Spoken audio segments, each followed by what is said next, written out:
Dale Earnhardt Jr. urges NASCAR to not make a fool out of themselves with Kurt Busch and Alex Bowman accidents. While the next-gen car held up incredibly through Ware's crash that looked horrendous, the eye-opening thing about the Busch and Bowman incidents was the mildly calm-appearing nature of the crashes that led to their head injuries. Busch has been out of action since July when his car spun around and backed into the outside wall during qualifying at Pocono Raceway. This weekend will mark the 12th consecutive race that the 2004 NASCAR Cup Series champion has missed. Bowman's incident looked even tamer than the one that put Busch on the shelf. Bowman collided with the outside wall at Texas Motor Speedway, but the damage to his car was so minimal that he was able to finish the remainder of the event. Jr. is no stranger when it comes to head-relevant accidents sustained by drivers in the course of crashes in NASCAR. Following the information of Alex Bowman and Kurt Busch's head injuries, Jr. stated he thinks that there are drivers in the recent lineup who may possibly have concussions but are continuing to drive.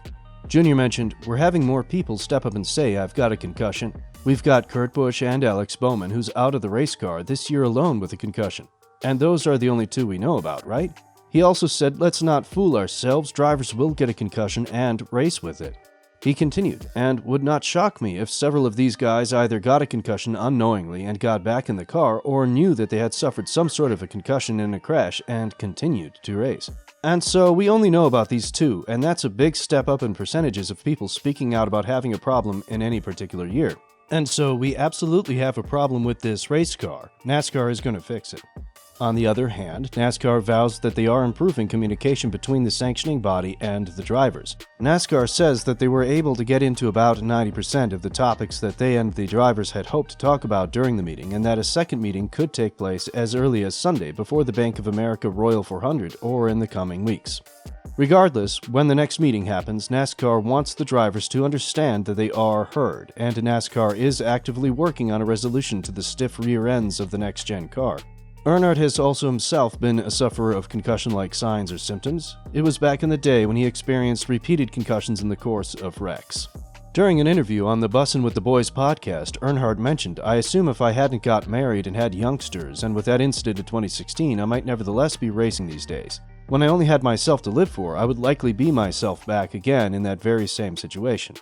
Earnhardt sat out for pretty much 50% of the 2016 year right before returning to the motor vehicle the upcoming year and last but not least retiring. At the same time, fans were not happy with the way the organization was treating this pressing issue. They lashed out at them for failing to find a quick fix for the known issues that the drivers have been facing throughout this season. What do you make of this situation?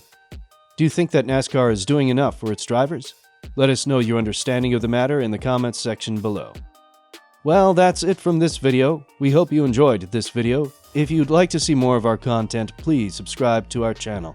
We're so glad to have you here with us today, and we look forward to seeing you again soon. Bye-bye.